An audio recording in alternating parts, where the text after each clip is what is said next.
अस्सलाम वालेकुम, good morning. कैसे हैं आप सब। और आज मैं आप लोगों को आई के बारे में जो चैप्टर पढ़ा रही थी, आज मैं उसका लास्ट टॉपिक जिसे हम लोग बोलते हैं केयर ऑफ़ द आई, उसके बारे में कुछ बता रही हूँ।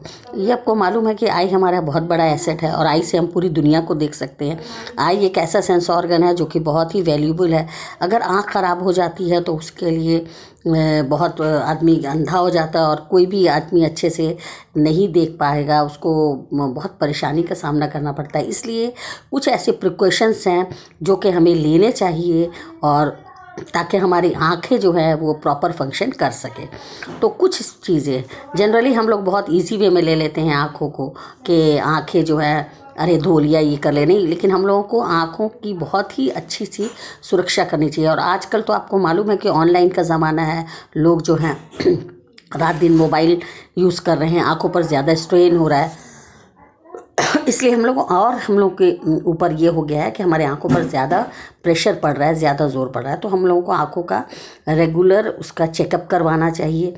अगर हमें डॉक्टर्स बोल रहे हैं कि आपको स्पेक्स लगाने हैं या स्पेक्टिकल्स यूज़ करना है, तो आप उसे ज़रूर पहनिए। और आपकी आँखों की चेकिंग बहुत ज़रूरी है। और उसके बाद से कभी भी आप एक साइड लगातार बिल्कुल आँखों की तरफ नहीं देखिए, सॉरी, कभी भी आप लगातार किसी भी लाइट की तरफ ज़्यादा देर नहीं देखना है। जैसे सन हो गया, उसकी तरफ आप ज़्यादा या कोई भी पावरफुल ऐसा लाइट सोर्स है तो उसको आपको डायरेक्टली नहीं देखना है ना। थोड़ा सा आप उसको क्या कीजिए कि अगर आप उस चीज़ को देखना है, जैसे टीवी या कंप्यूटर, तो आप थोड़ा सा अगल बगल भी देखिए। डायरेक्ट कंटिन्यू उस चीज़ को जहाँ से लाइट रेडिएट हो रही है वहाँ पर ज़्यादा देर तक नहीं देखना है। और सबसे बड़ी बात कि आपके जिस रूम में कंप्यूटर है, कंप्यूटर टेबल है, कंप्यूटर है, मोबाइल है, वहाँ पे सफिशिएंट लाइट भी होना बहुत ज़रूरी है। क्योंकि अगर आपकी लाइटनिंग कम होगी, पुअर लाइटनिंग होगी, तो उससे आपकी आंखों पर बहुत ज़्यादा स्ट्रेंस पड़ेगा। क्या पड़ेगा? स्ट्रेन पड़ेगा। और कंटिन्यूअसली हम लोगों को किसी भी चीज़ को नहीं देखना है, ना ही टीवी को, ना ही मोबाइल को। हमेशा आप थोड़ा सा देखिए फिर इधर उधर देखिए, इसलिए कि कंटिन्यूअसली देखने से आपके आंखों पर स्ट्रेन पड़ेगा। तो ये सब कुछ छोटी छोटी बातें हैं जो हम बहुत इग्नोर करते हैं, जिससे हमारे आँखों को इफ़ेक्ट होता है।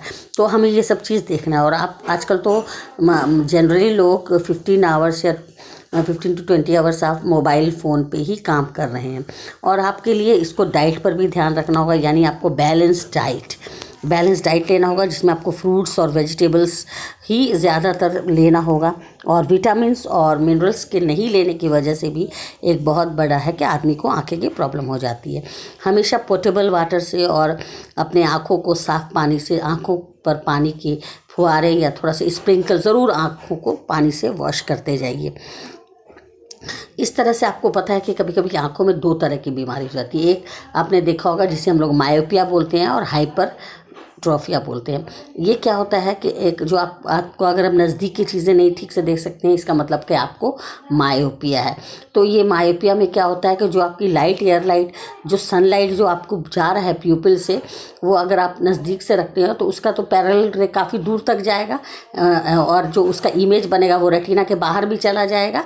तो यही सब प्रॉब्लम हो जाता है और उसका रेटिना के बाहर इमेज बनता है, जिससे कि आपको नज़दीकी चीज़ नहीं ठीक से दिखाई देती है।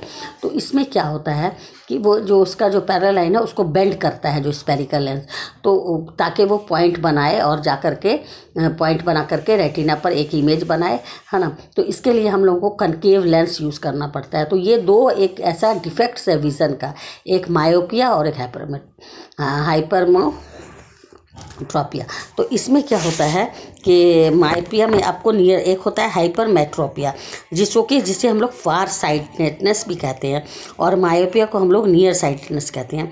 तो इसमें क्या होता है कि हम लोग नज़दीक की चीज़ें नहीं देख सकते हैं। इसको करेक्ट करने के लिए हमको concave lens, divergent concave lens का इस्तेमाल करना पड़ता है। और उसको उस तरह का कुछ मैकेनिज़्म है जो कि उससे कि उसका जो इमेज होता है वो ठीक रेटिना के बीच में बनता है। और जो दूसरा वाला जो डिजीज़ होता है, जिससे हमें दूर की चीज़ें नहीं ठीक से नज़र आती है, जैसे ज़्यादा एज आने पे आपको लगता है कि आप मतलब दूर की से ही आप पढ़ सकते हैं, नज़दीक ज़्यादा रखोगे तो आंखों में धुंधला धुंधला नज़र आएगा, जिसे हम लोग फार साइटेडनेस कहते हैं, हाइपरमेट्रोपिया, है ना। तो इसके लिए हम लोग को कन्वेक्स लेंस का इस्तेमाल करना पड़ता है। तो ये सब डिटेल में डिफेक्ट्स ऑफ विज़न जो है 2 तरह के होते हैं। ये हमने आपको पढ़ाएगा, ये कैसे कैसे लाइट आती है प्यूपिल से और कैसे इमेज बनाती है ना। और उसमें हम लोग को बहुत पढ़ना है। इसके अलावा भी है कि कुछ ऐसा हो गया है कि लोग जो हैं कि बहुत सारे विजुअली चैलेंज्ड पर्सन्स होते हैं जो कि पैदाइशी मतलब बाई बर्थ ही वो अंधे होते हैं। तो उन लोगों के भी स्टडी करने के लिए बहुत सारे एड्स होते हैं, जैसे ब्रेल लिपि होती है, वो उससे टच करके उसमें अल्फ़ाबेट लिखा रहता है और वो उससे डॉट डॉट से वो स्टडी करते हैं, है ना। तो आपको अपनी आँखों का केयर बहुत अच्छे से लेना होगा।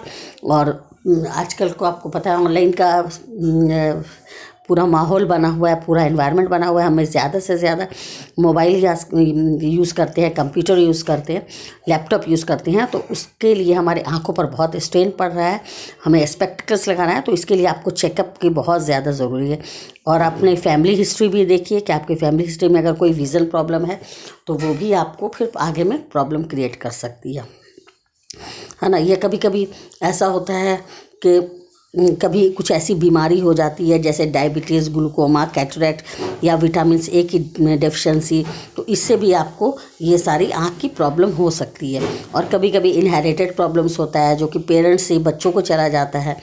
तो कभी किसी एक्सीडेंट के कारण किसी दुर्घटनावश भी लोग अपनी आंखें खो देते हैं। तो इनको जो है वो कुछ भी दिखाई नहीं देता है, या तो अगर कभी कभी इनकी लाइट चली जाती है, कभी बहुत धुंधला दिखाई देता है। तो इसको भी हम लोग को ध्यान देना चाहिए। और इनको क्या हो जाता है, जब इनका आँख की रोशनी चली जाती है तो इनके और जो दूसरे सेंस होते हैं, sense of touch, sense of smell, ये सब नॉर्मल पीपल से ज़्यादा हो जाते हैं। तो ये इस तरह से इनकी ये अपना उस तरह से कोई भी चीज़ को आइडेंटिफाई कर सकते हैं। अब जैसे किसी की आँख की रोशनी नहीं है तो वो सेंस ऑफ टच से, तो उसी तरह से ब्रेल से वो पढ़ सकते हैं टच कर कर के। तो ये ब्रेल्स नाम एक साइंटिस्ट है जिन्होंने ब्रेल लिपि बनाया, जिससे कि विजुअली चैलेंज पर्सन जो है वो अपनी पढ़ाई इस तरह से करते हैं। ठीक है ना। तो इसके बारे में हम डिटेल में बाद में बताएंगे। ऐसे बहुत सारे पर्सन्स हैं, आपको पता होगा लाइफ में, जिस तरह से जैसे कि आपने देखा कि ये आपका ब्रेल है, ये ब्रेल लिपि का देख लीजिए, ये इस तरह की स्टडी इस तरह से किया जा सकता है। कुछ ऐसे ये ब्रेल लिपि, कुछ ऐसे पर्सन्स भी हैं, कुछ ऐसे लोग होते हैं जो कि विजुअली चैलेंज्ड होते हैं कम्प्लीटली बाय बर्थ, लेकिन उन लोगों ने बहुत बड़ी बड़ी डिग्री पाई हुई है। जैसे कि आपके रविंद्र जैन जो कि बहुत बड़े सिंगर हैं, कंपोज़र हैं, जो कि शुरू से ही विजुअली चैलेंज्ड बाय बर्थ थे, उनको नज़र नहीं आता था, लेकिन उन लोगों ने भी संगीत प्रभा का डिग्री लिया। फिर आपके जो मिनिस्टर हैं लाल एडवाणी, वो भी बहुत बड़े, मतलब उनको भी बहुत विजुअली चैलेंज्ड है, उतना क्लियर नहीं, लेकिन उन्होंने भी ब्रेल्स प्रॉब्लम पर यूनेस्को वगैरह में बहुत हेल्प किया। इसी तरह से बहुत ऐसे लोग हैं जिनको के कुछ ऐसा प्रॉब्लम है, लेकिन उन लोगों ने इसको एक साइड करके नाम कमाया बहुत ज़्यादा। जैसे मिस्टर दिवाकर हैं जो कि सिविल सर्विसेज एग्ज़ामिनेशन इन्होंने निकाला। बताइए, पहला ऐसा विजुअली चैलेंज्ड पर्सन था जिन्होंने रेलवे में काम करते हैं चेन्नई में, और उन्होंने सिविल सर्विसेज एग्ज़ाम निकाला। फिर आपके इसी तरह से ओलंपिक में जाने वाले भी एक पर्सन है मारिया रूनियन, उन्होंने भी क्वालिफाइड किया स्पोर्ट्स में ताकि वो ओलंपिक्स में जा सकें।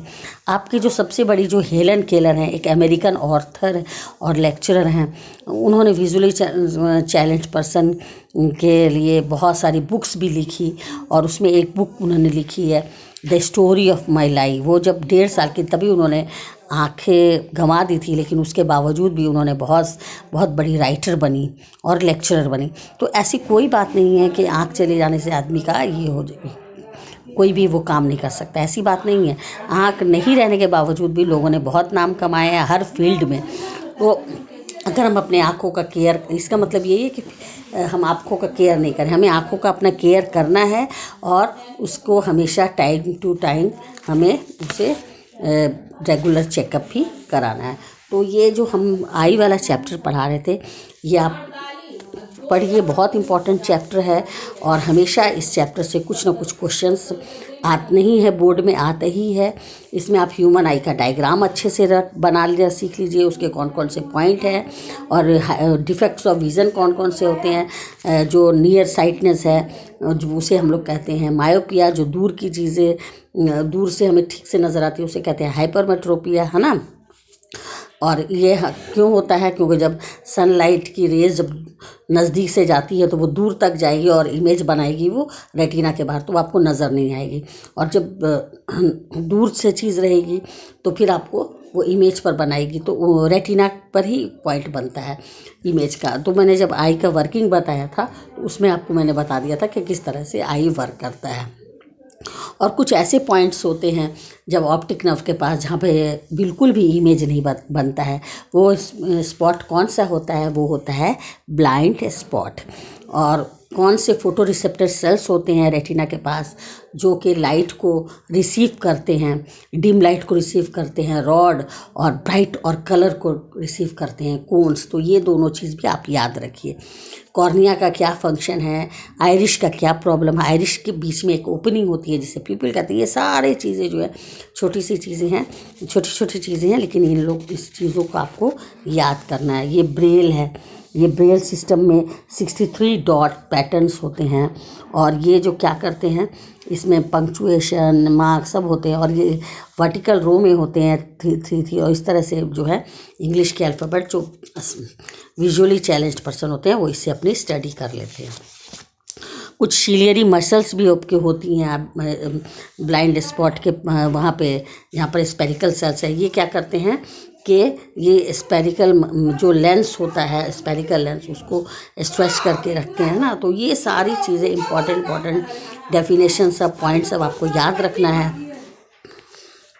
बहुत फ्लेक्सिबल होती हैं और ये आई लेंस को ऑब्जेक्ट्स को वो कितने डिफरेंस में मैंने ये को खींचती हैं, या तो बड़ा कर देंगी लेंस को या शॉर्ट कर देंगी, दोनों तरफ से, है ना। जिस तरह का आपको इमेज देखने के लिए जैसा आपको इमेज चाहिए। तो प्रोटेक्टिव लेयर होता है कॉर्निया, ये भी आप जानते हो। और जो आई लेंस होता है वो क्रिस्टलिन लेयर से बनता है, कन्वेक्स लेंस से। तो यही सब चीज़ है। तो ये आपको पूरा इस चैप्टर कंप्लीट हुआ है और इसमें जो थोड़ी मोड़ी और कुछ इम्पॉर्टेंट चीज़ है वो मैं आपको बता दूंगी नेक्स्ट क्लास में। Okay, take care.